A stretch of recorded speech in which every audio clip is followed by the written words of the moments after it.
Welcome to the Mavens Do It Better podcast. And now, your host, Heather Newman. Hello, everyone. You are here with the Mavens Do It Better podcast. And today I am in Los Angeles, and we have a great friend and colleague in Long Beach, California, Zoe Nicholson. Zoe, say hi. Hi, everybody. So happy to be here. Awesome. So, Zoe and I met, it'll be a year in January, at the Into Action Art and Social Justice event here in Los Angeles in Chinatown. And I met her standing in front of a piece of art, and she tapped me on the shoulder, and the rest is kind of history. Hey, Zoe, maybe talk about the piece of art that you were standing in front of. And everybody, Zoe is, she's amazing. She's been an activist and a teacher and a lecturer and an actor and active in politics and everything for many, many years. So she's a maven of many, many things, and she's become very dear to me and teaching me about a lot of wonderful things in the world that I didn't know about and needed to be educated on. So I'm thrilled to have her on the show today. So Zoe, tell us about that piece of art that led us to meet. Well, I'm even going to back you up one event before that. I seem to have the most amazing luck asking people to take my photograph when I'm at a Yossi Sargent event. Because the very first one I went to so many years ago, before marriage equality was the law of the land, there was a show called Manifest Love, and I thought there was just some gentleman working the shop, the gift shop. And I went in and said, "Will you come out here and take a picture of me? I really like this logo." And then when I got home, I found out it was the curator, the producer of the entire show. Oh, wow. I had no idea. So when I went over to you and I said, this banner means something to me. Forward into light, forward out of darkness. It's an old Quaker hymn that was used a great deal in the first wave of the American women's movement. And there it was, although it was sort of funny because it was pink and rather gaudy, very 2017. But I just had to have my picture in front of it, and look who I went over and asked to take my picture. And then we spoke for a moment, and all of a sudden you call these people over, and we're, sort of having this round table right in the middle of an amazing exhibition. Yeah. So, yes, it was about Inez Milholland, the woman who was on a white horse. Everybody knows there was a woman on a white horse at the head of the parade in 1913 going up Pennsylvania Avenue. But interesting, I look at the date today, and we're coming up right now on the anniversary of Inez's death, and she died right here in Los Angeles. Right. The Samaritan Hospital in 1916 in November. Wow. Yeah, no, that is one of the wonderful things that you've taught me a lot about Inez and Alice Paul. And when I met Zoe, she had said, when we talked about, I took a photo, and she said, "Do you know what this is?" And I said, "No." And so, I'm like, I always admit when I don't know something, and she was like, "Do you know who Alice Paul is?" And I said, "No." And it really made me look at, being a woman in the world and wanting to really understand our history in the United States more of, I went to the Women's March 2 years ago, and we were like, well, that wasn't the first one. And I was like, tell me more about that as well, And I think you and I ended up talking for about 3 hours that day. It was astounding. Yes, I surrendered. I was like, I got you, and I'm not letting you go. And it was great because Eleuthera, my dear friend who brought me in, you got to meet Eleuthera, and then we talked with Gina Belafonte and a bunch of other folks, and Yossi, and that was super cool. So, yeah. So, and I know that you're an Alice Paul scholar as well. Will you talk about Alice Paul and what it means to be a scholar of her work and all of that as well? I'm going to tell you one of the things that might ignite interest even moreover than imaginable, to think that the head of the largest suffrage organization, her name was Carrie Chapman Catt. Okay. She wanted to be president with she wanted to be friends with President Wilson, and President Wilson probably is the second worst president we've ever had. You can guess who the first is. And she wanted to have tea at the White House and get along with the party and everybody be lovely. And they used hankies. Their agendas and their calls to action were printed on hankies. And they were a lovely group of rather demure ladies. In 1909, the ship landed in New Jersey with a New Jersey woman on board, a Quaker named Alice Paul. And she had served time, she had been taught, and she had been a part of Mrs. Pankhurst's rise for suffrage in Great Britain. Right, okay. And a little known fact that in July of 2009, she was actually in class with Mrs. Pankhurst in Royal Albert Hall in London. And Mrs. Pankhurst was about to launch the beginning of real violence, beginning of burning buildings and not caring about who was in the way. Wow. And two people got up and walked out and never went back.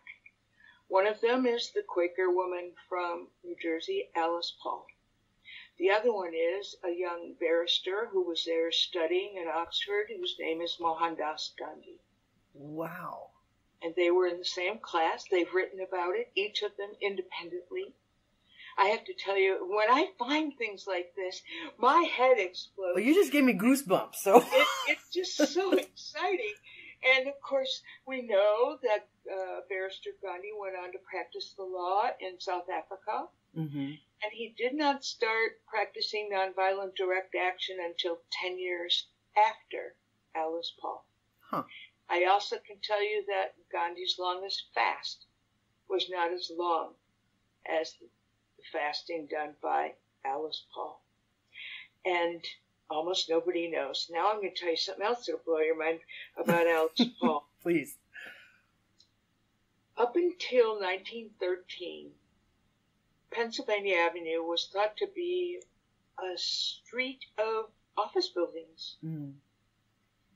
The first person to ever march, ever, on Pennsylvania Avenue, to go to 1600 Pennsylvania Avenue to protest, to demonstrate, to ask the president for something, was Alice Paul. Nobody had ever done it before her. So every time you see a march going up to the White House now, you might think, oh, that's interesting. What are they for? The climate change? Are they there for Veterans Day? Why are they there? I think a woman started that and nobody knows it. Now I'm going to circle back and tell you why nobody knows it. Because Mrs. Catt actually paid a woman whose name was Ida Harper to redact Alice out of the 6-volume set of the history of women's suffrage. Mrs. Catt was so unhappy, so embarrassed by Alice, so upset that it was the invigoration of the March for Suffrage of Alice Paul. She fought against it. She wrote Alice notes that said, I'm so sorry. She wrote President Wilson notes that said, Miss Paul is wrong. I'm so sorry. This is not how American women feel. But of course, it was the extreme agitation, the high-risk activism, the demonstration, serving time in prison, fasting, relentless, and finally burning the president in effigy. Wow. In 1918, that the president went across the road to Congress and said, I am now supporting suffrage. I'm asking you to go ahead and pass this out to the states. And every day I think about that there are people who spent their lives doing something. And another person goes back with whiteout, a gallon of whiteout. Yeah. And redacts them right out of history. It happens all the time, and it's maddening to a researcher, just maddening. Yeah, I suppose it makes it difficult to find, I know you have and collect a lot of information about Alice, but I think it makes it hard to find the truth or what happened or all of that would be in an archive or that would be somewhere that you could get your hands on, right? It's in a box, it's in a trunk, but I can't tell you, the best things I've ever found are either in articles or I am fortunate that being 70, I actually know people who worked for her. Oh, okay. So I was able to sit here at my desk and call people. Right. And I'll tell you, the first time I went to her house at 144 Constitution Avenue, which is now a national park site for women's suffrage. The first time I went there years ago, I knocked on the door, and a woman opened the door. I didn't know her. She didn't know me. And she said, "Why are you here?" And I said, "Well, I'm in love with Alice Paul, and I want to see the house." Yeah. And this woman said, "Well," I'm going to cry. She said, "Well, I was her intern. I slept in this house. What? And I would like to give you a tour myself." Wow. And I have a YouTube of this. It's just you do? Okay. I've never used a flip camera before. Right. Yeah. This is, I don't know, 10 years ago, 9 years right. ago. I had one of those. Yep. I think now that they recorded sound. Oh, okay. So right. I'm holding it, and I'm taking a picture, a sweeping video of Alice's bedroom, the four-poster bed, and the desk where she wrote, and I'm crying. Oh, so you can hear you weeping on it too? Yes, instead of narrating what we're looking at, because I didn't know it was going to catch audio. Right. There's me blubbering. Well. But yeah, that was my first event, and I've been there many times, and they've been very good to me. They've given me full access to the library there. I think probably one of the greatest moments of my life was walking into Alice's library and finding my book. What? And when I found my book in that library, I mean, that's a moment. Yeah, for sure. Is it the one about Hungry Heart? The Hungry Heart. Yeah, my summer of 1982. Yeah. Yeah, that book. Everyone details Zoe and is it 6 or 7 other women? 7 other women who fasted at the state of Illinois Congress to see if we could get the Equal Rights Amendment passed in that state, which, if you've been paying attention, we know that happened this year, which is a big deal. I know you and I talking about it, what a event that was for you, having had that experience with those women there. Will you talk about sort of what the passing of that has meant to you? Well, it failed miserably. Yes. It was June 27th, 1982. Wow. And Illinois did not vote to pass the amendment. Mm-hmm. An amendment goes out to the states, and a supermajority has to pass it, in this case 38. Mm-hmm. And it failed, and that was pretty much it. And the deadline was July 1st. Mm. But a bit of history almost no one knows is that all of the amendments, only this one had a deadline. Of every amendment ever? Well, one other one did. Okay. The rest were open-ended. Huh. They could take as long as they liked. Right. So now I'm going to tell you one of my favorite stories about Alice. Well, on the phone, I was talking to a woman who was in the hearings. She was a witness in the hearings for the ERA in 1971. Okay. And I'm on the phone with her, and I'm saying, "Why did they ask you?" And she said, "I don't really know. I was a college girl, and we were college girls, and they invited us to give testimony about the importance of being in the Constitution. But when they finally voted yes, we ran to Alice's house, because Alice's house is very close to the United States Congress. Sure. And the Judiciary Committee just like the one we just saw with the hearings with Kavanaugh, the Judiciary Committee voted to send it up for a vote and send it out to the states. So they ran to tell Alice, and Alice had only one question. Was there a deadline? And she said, yes, there was. And Alice Paul in 1971 said, it will never pass. Wow. Because they know the only thing they have to do is choke that last state by the deadline. Right. And if there was no deadline, it was open-ended, right. It would just be a collection. We could go state to state as colors change. We're all about that now, aren't we, watching colors change in the states? Right. And Alice knew it would make it easily if there was no deadline, but there was. Huh. And when I asked I was talking to a woman named Bernice Sandler, the mother, actually, who's the mother of Title IX. I asked her, so why didn't they call on Alice Paul? Mm-hmm. Why wasn't Alice giving testimony? She wrote it in 1923. Right. Why didn't they invite her? She was just a few blocks away. And Dr. Sandler started to cry audibly. We're on the phone. And she said, Zoe, because we just all thought she was an old lady in a wheelchair.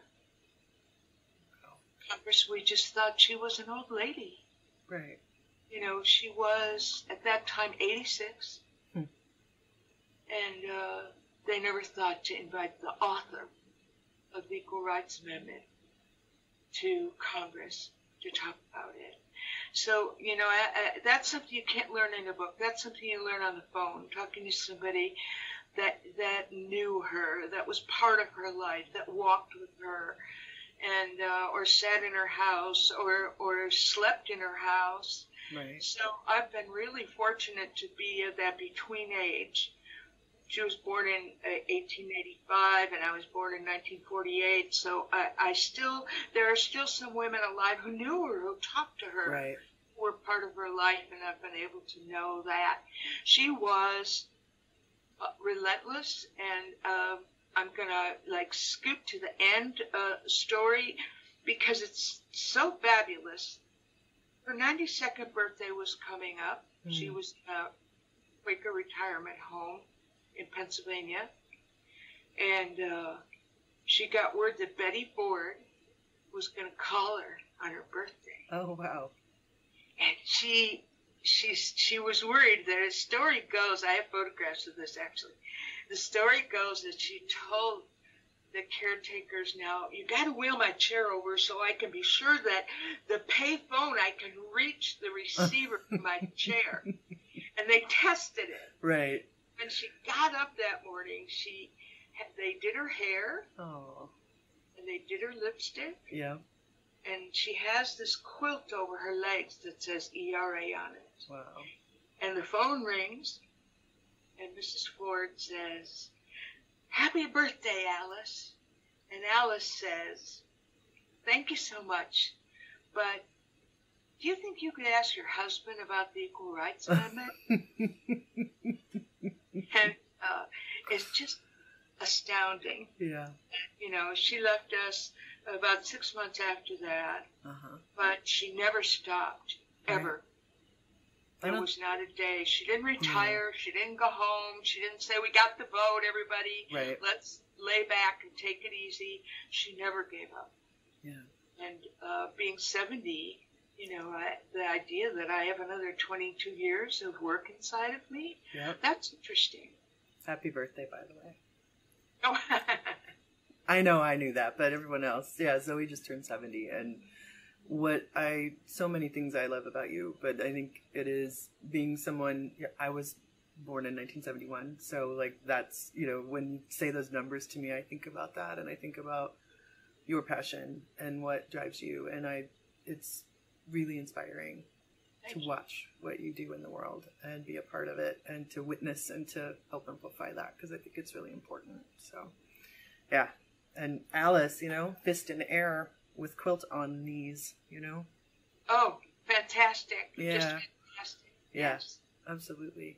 We're going to talk to Zoe overtime, over bits in podcasts. And so we could be on the phone and podcasting for like 12 hours with her easily, if not 120. So, but, one of the things I also wanted to have you talk about a little bit is you've had this really kind of major thing happen recently that you called me and you're like, I have to tell you something. And I was like, what? And really exciting. And, there's a lot going on these days because of our political climate, the women's movement, the Me Too movement, the Black Lives Matter, all of these things. And, we just had our midterm elections and all of that. And, we're looking towards the 100-year anniversary of the 19th Amendment, and lots of motion around that in the world with different organizations and things happening because of that, leading to that August 2020 date. And I wanted you to share with everybody, because I want people to tune in to what's happening, and something beautiful that's happening with you that is, I think, so well-deserved and about darn time. I was going to swear. But anyway, will you tell everybody a little bit about Sure. that? I'm really, really inventive. I'll try anything.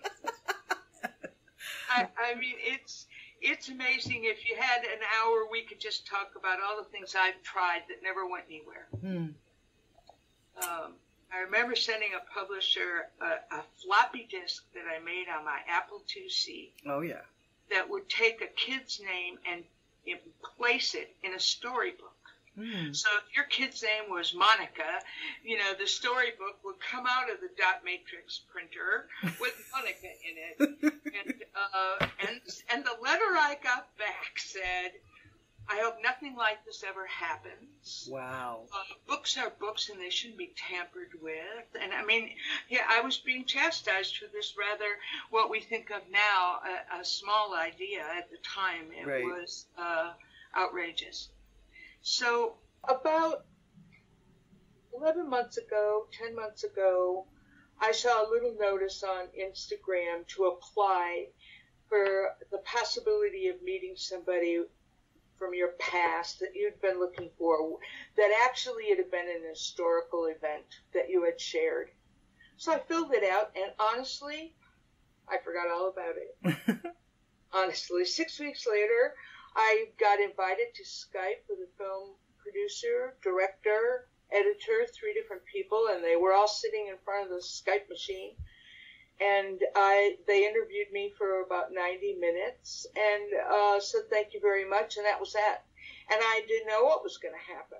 Well, then in March, I got an official email telling me that I had been selected to be one of the 12 people in this season's show, We'll Meet Again with Ann Curry.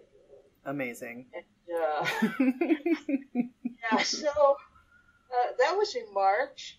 And then April, May, every day there would be more requests. More, I need a photograph of this. I need a photograph of that. Would you answer these questions? What did you do then? We need a resume. Where did you go to school? It was nonstop, and I was sworn to secrecy. Right.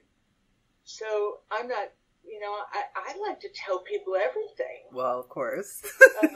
But I know you can't, and I'm not asking for that, of course. But I mean, even then, I couldn't even tell people I was chosen, right? Right. So, then in June, I got the scariest thing. I had to sign a piece of paper that said I would be available for 14 days with no interruptions. Wow. Which means no pets, no children, no going to market, no nothing. 14 days, nothing else. And I'm so fortunate that I have a life that allows such a thing. Sure. And I said yes. And then they gave me a date of when they were going to show up. And then they would text me. This is really astounding. They would text me at night and tell me where I was going the next day. Wow. That's on the fly. Yeah. Yeah, and I'm not that spontaneous a person. So anyway, yeah, the first thing, I didn't meet them until Springfield, Illinois, and they flew me to Springfield. And on August 31st, I left Long Beach and flew to Springfield, and for the very first time, I walked into the rotunda of the Springfield house, and stood where I had been, for 40 days with Phyllis Schlafly and NOW and right. all of the mayhem. Betty Ford was there. All the mayhem of the Equal Rights Amendment. And so they shot for 14 days. And lo and behold, I don't, I suppose it means something. I don't know what it means, but my episode is the finale. Yes. Two ladies are being featured, myself and the woman who is the first woman, I believe, who began as a stewardess and ended up actually being a pilot of a jetliner. Oh, wow. And so they interweave two stories, and the final one airs on Tuesday, January 8th, and it's We'll Meet Again with Ann Curry, and this one particular show is about women. Yeah. And just because I'm obsessive, I know you'll understand, everybody who's listening to me, you'll know why I'm saying this, that it's just 3 days before Alice Paul's birthday. Ah, that's... Her birthday's January 11th. Okay, excellent timing. And, there's lots of things in January happening around women's marches and women's movements and all of that, too. So I think... Yes, the House will sit down. Yes, poignant. And penis will be sent and things will happen. Yay! Yay, absolutely. So everyone, Zoe and I have been talking a long time, and we often meet and go walk on the beach and talk about things, and she's been so generous with her time with me and her beautiful history with me, and I really wanted to bring her onto the show and also invite her on more so that we can get more of her amazing work in the world that she's done for 70 years, and since she first drew breath, because I know I was a rebel at that moment. Yes. Certainly, yes. So from the stories I've heard, so I think for today I want to close out and say thank you and invite everyone to keep an eye on the podcast for more with Zoe, maybe more tea with Zoe. Yes. And talk about that a little bit too before we end. Well, T is code for revolution. Your American history. You know that every revolution we had centered around tea. Yes. It's been really integral to all of us seeking liberation from whatever country at whatever time. Yeah. For some reason, tea comes into play. It must be a medicinal plant. The indigenous people could probably explain that to us. Sure. Yeah. So one of the things Zoe does, a myriad of different things, but she has this beautiful one-woman show that's called Tea with Alice and Me, and that is Alice Paul, which I got to see last year down in Long Beach. And it's something that she does, and she's brilliant. I mean, you can hear her. She's brilliant at lecturing and history and stuff. And so one of the things that she does is that one-woman show. So those of you who listen to me, I know that I'm a theater major and all of that, coming around in this year, Tea with Alice and Me could be a really great thing to bring into a university or college or one of, your groups that are interested in women's history and U.S. history and all of that stuff. And so you can check all that stuff out online at her site, which is zoenicholson.com. And we're going to talk more about all of these fun things with her as we go along on the Mavens Do It Better podcast. So, and be sure I want to do some viewing parties on January 8th to check out this awesome event that's going to happen. And I'm so excited for you for that and for so many things. But I just wanted to say thank you for being a really amazing force in my life and a friend and saying yes to this, and excited to hear more from you on lots of things. So welcome. Let's rock. Okay, let's rock it. Times are wasted. Times are wasted, for sure. All right, everyone, that is the latest episode of Mavens Do It Better. Have a lovely day and keep on keeping on. Cheers.